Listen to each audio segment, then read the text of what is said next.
I'm Craig Kenneth, a relationship coach and a psychotherapist. Every relationship is different and every breakup is different. Work with me and you'll get professional help on your situation. And if you're in no contact, focused on personal growth, my workbook series, The Knowledge, will help you make changes like you've never made before. Available now at AskCraig.net.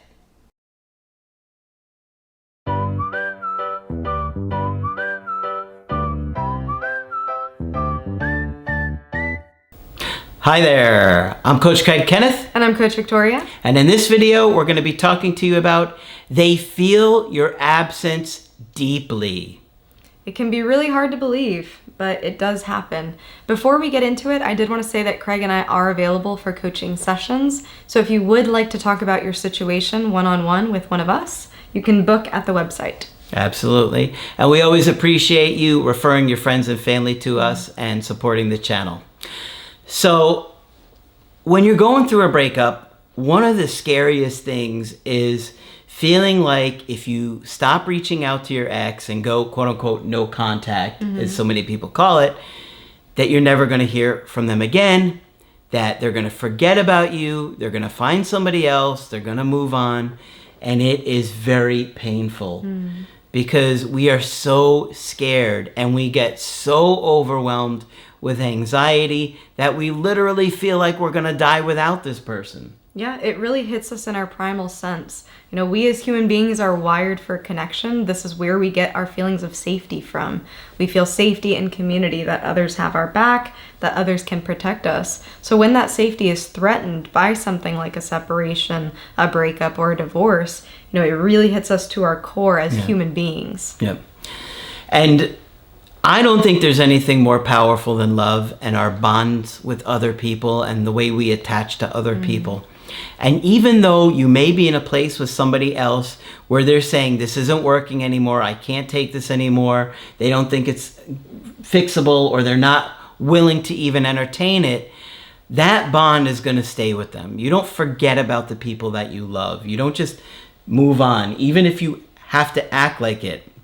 Now, if you're an ex that's reaching out, pushing your agenda, not respecting what they're wanting or needing, that's going to be when they're more likely to shut down and push you away even harder.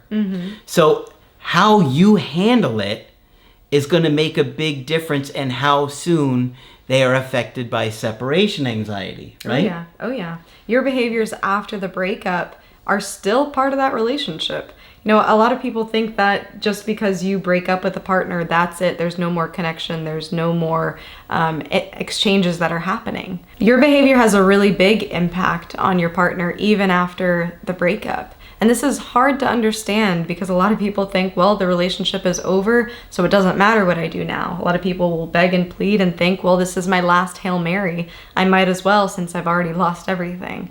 But how you handle the breakup will impact if they decide to repair or not, and even what that repair looks like. There's couples who have broken up several times throughout the relationship, and they can remember what happened in those periods where the two of them were broken up. That's true. So this time is crucial. This time is important. Don't treat it like it doesn't matter. Treat it as part of the relationship still. I know that might be an odd way of looking at it, but you know, we want you to be able to show that respect towards your partner, show that emotional self-control, and it starts now. It starts during the relationship and during any breaks too. In order to feel the loss, there has to be one. And if you're reaching out and doing things like a clean slate message or a good reminder text or something of that nature, that doesn't allow them to feel the loss. It takes time to feel the loss, especially when you're doing things up front at the beginning of that breakup, begging, pleading, manipulating, stalking, whatever you may be doing. The sooner you back away, the sooner they can feel the loss, and the sooner they can see how much you really mean to them. Okay? So, I know it's scary, and so I love sharing examples when they come up where you get information, what it's like behind the scenes, because you guys don't understand. Coach Victoria and I talk to people all day, every day. And so we're constantly hearing what's going on behind the scenes. Okay, you only get glimpses of that. But rest assured, we're telling you this because it works. And we see it time and time again working. If we thought those other strategies were going to help you more, we would tell you to do it. Now, we can't say that the handwritten letter won't work 1% of the time. A clock. A broken clock is right twice a day, right? Yeah. Or a clean slate message won't work every once in a while. Of course, those things can work. But in my experience, it's overwhelmingly more powerful to stop reaching out. Now, then you'll find other coaches say to ignore an ex. If somebody reaches out to you, to ignore them. We don't like to ignore. We find that immature, and you can't really repair things if, somebody hasn't reached out in months and then you ignore it. They're probably going to be afraid to reach out again, thinking that you hate them or something like that. And the approaches that we try to encourage also take your mental health into context too. This isn't just about getting your ex back and then boom, that's a success story, that's it. But also, most people are like, yes it is. Yes it is. That's why I clicked on this video.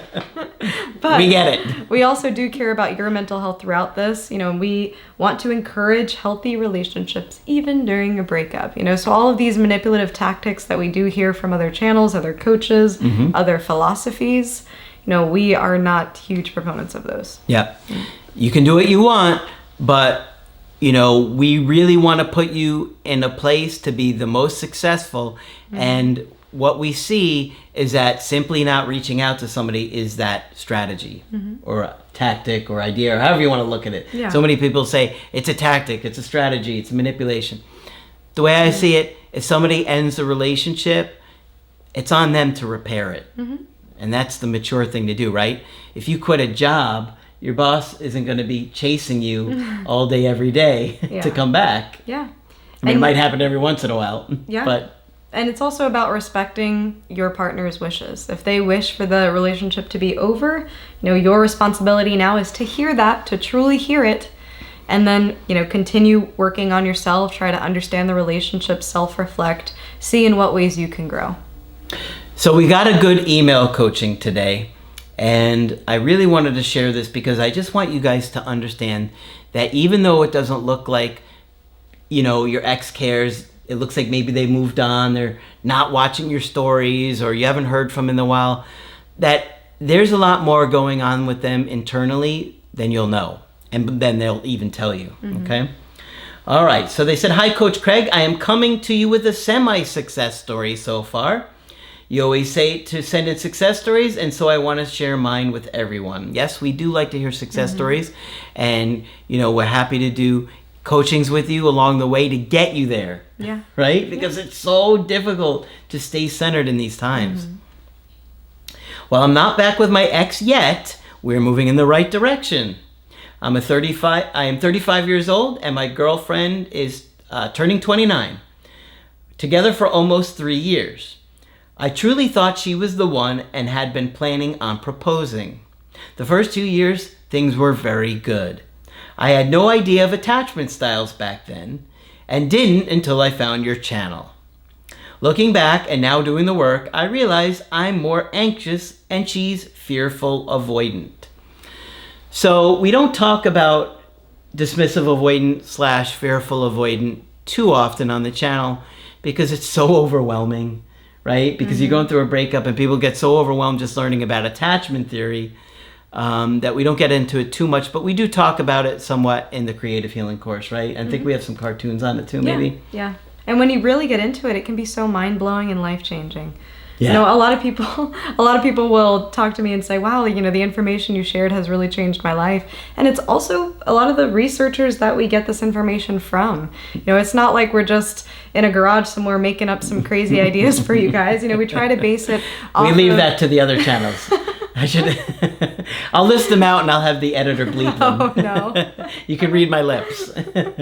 We try to find theories and something to base this off of, something that makes sense, that, has some backing to it, some support to it. Yeah, absolutely. And Margaret was really on board with everything that we taught here. Yeah. And she had incredible experience, 40 years experience, and so she believed in everything that we did here.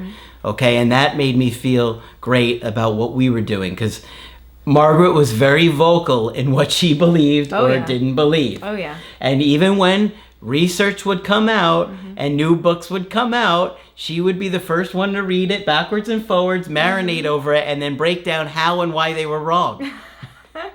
Right? Or if there was new information, she would try to integrate it. That's right. I know sometimes I would be bringing up these new concepts and ideas that she hadn't heard of, and I could see she would look at me and say, "Oh, I don't know what that is." And the next week I would see an article on her desk about that exact topic. So, she was a really bright woman, and, her expertise we definitely use every day. Yeah. So all the stuff that we incorporate was through her and with her. And so I tell you that because, we have studied the best clinicians out there when we're putting this stuff together.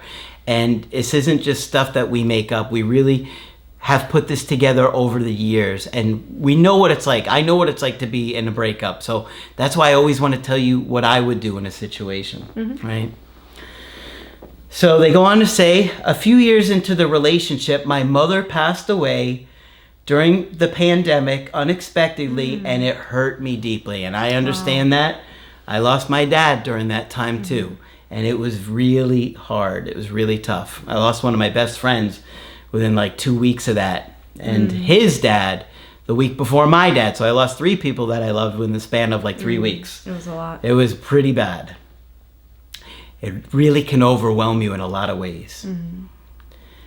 I don't think she understood how difficult it was for me. And until you lose a parent, you don't really get it. When you lose a parent, you realize how hard it is. You lost your dad when you were young. Oh, yeah. Grief is like nothing else. It really is. It's very draining, right? When I lost both my parents, it just kind of drains a lot of the energy out of you. And it's hard for a partner to relate to that if they hadn't had that experience. Yeah. It's the world is very different when you lose your parents. And worse, I don't think she tried. Looking back, I am not sure I expressed what I needed from her or that I was even disappointed. Okay, so he's going through this. He lost his mom. He's probably depressed, going through a lot of grief, a lot of pain, but he wasn't even explaining it to her. So how could she know? Yeah, and who can blame him? When you're going through grief, you can't think clearly at all. And now you're going to see one of the issues that we talk about on a regular basis. All right. Resentment started building up inside of me. How often we talk about resentment. And one of the 4 horses of the apocalypse, as John Gottman would say, right? He's always talking about resentment. Contempt, defensiveness, stonewalling. Yeah. And what's the other one? Criticism. Yeah, and resentment goes right along with that, right? It builds up.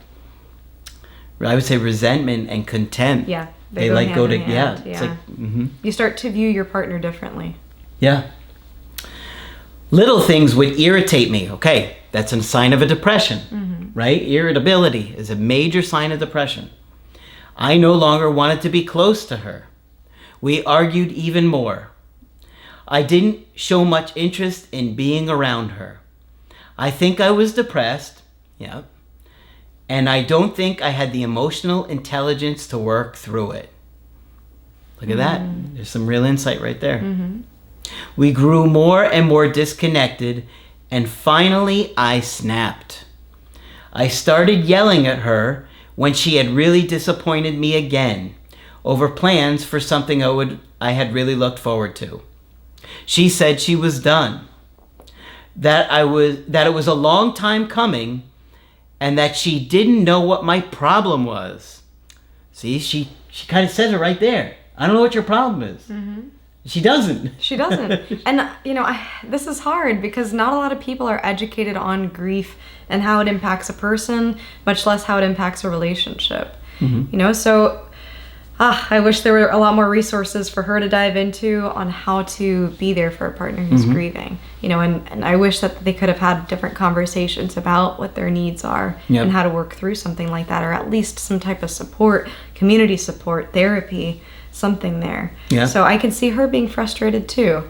And it's hard because it seems like he was shutting down too. He was angry. Yeah. He was depressed over losing his parent. You're exhausted, you don't have energy, you're sad, you're going through so much, and it's hard to explain to people what you're going through. And he was angry at her for feeling like she didn't really care. I was like a different person, and she was right. We didn't talk for a few days, but she said to me a few days later, "I am done. I can't do this anymore. This has become toxic. I will be going to stay with my family for the time being." I could feel the rage inside of me. I had already felt abandoned, so I had no desire to talk to her about it. I said, "That's fine. You don't care about me anyway." So he'd already been feeling. "And you showed me that with your actions and how little I was able to count on you when my mother died." Wow. So now he's letting it all out. And rage is a very strong word. It just tells you how much he did build up, over that time. And from the grief standpoint too, I wonder how much of his grieving process is showing up in the relationship. We know that anger is one of those stages of grief.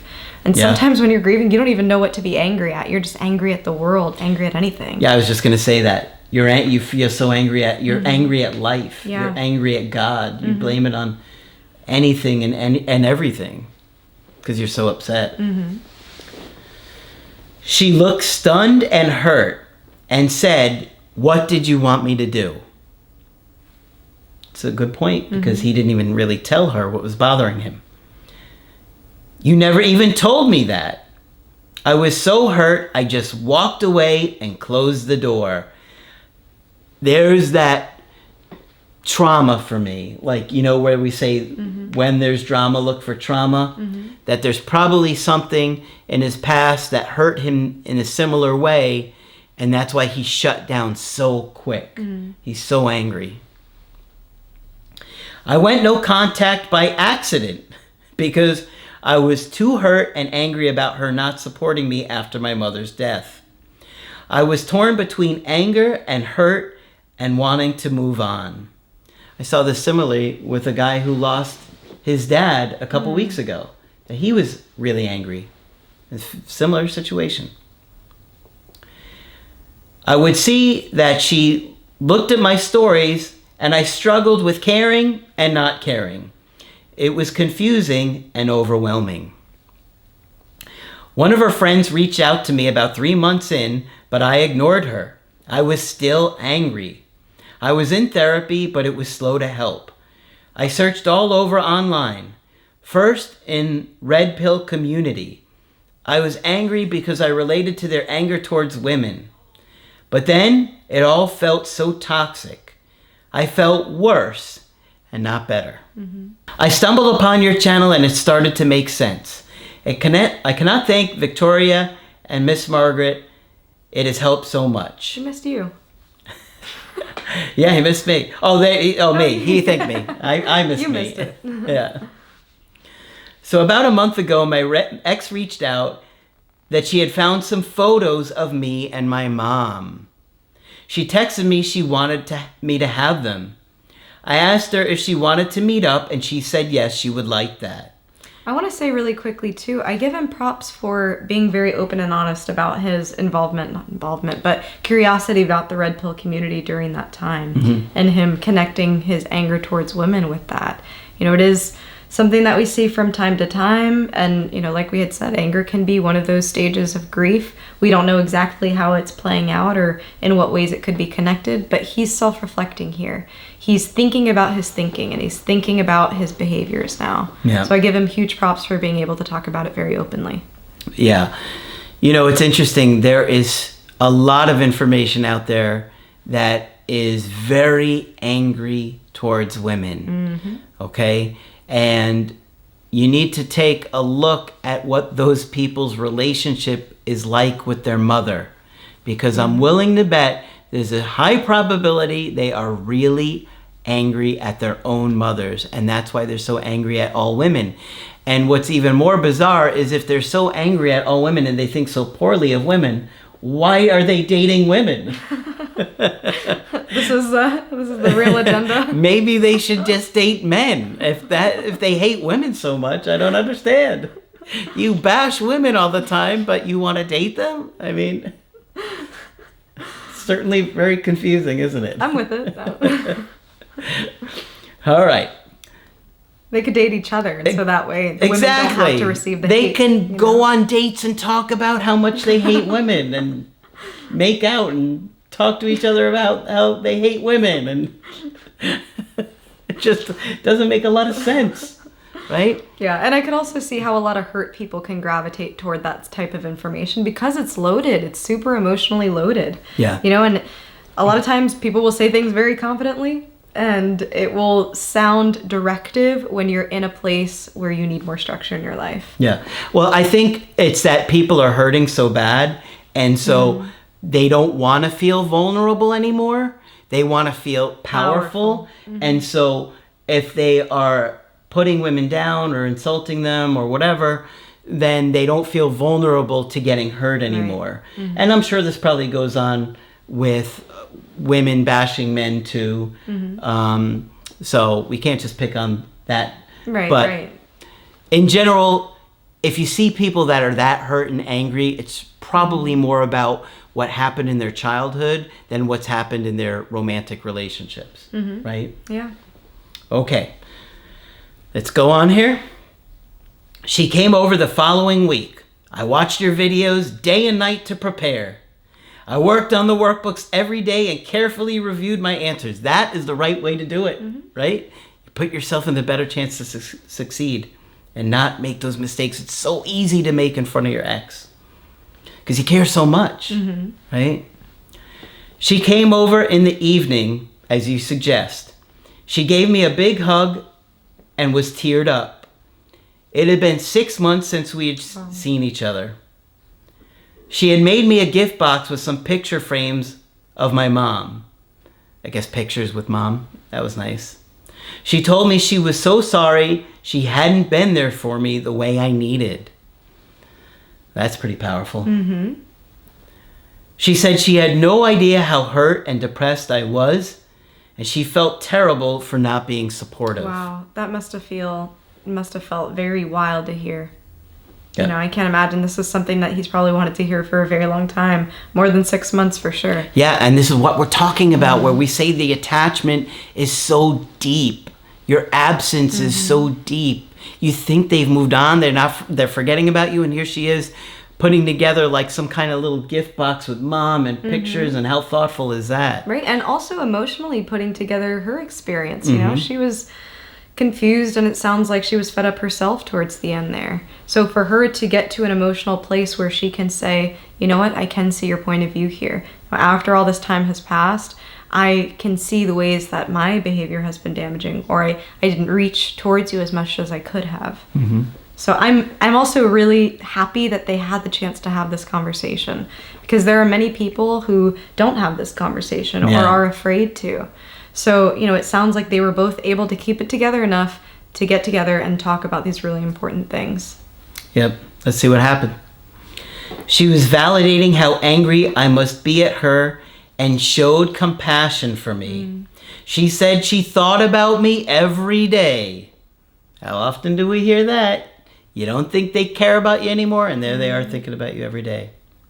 That at first she was so angry at how I was towards the end that at first she didn't care if we ever talked again, which is what we often see.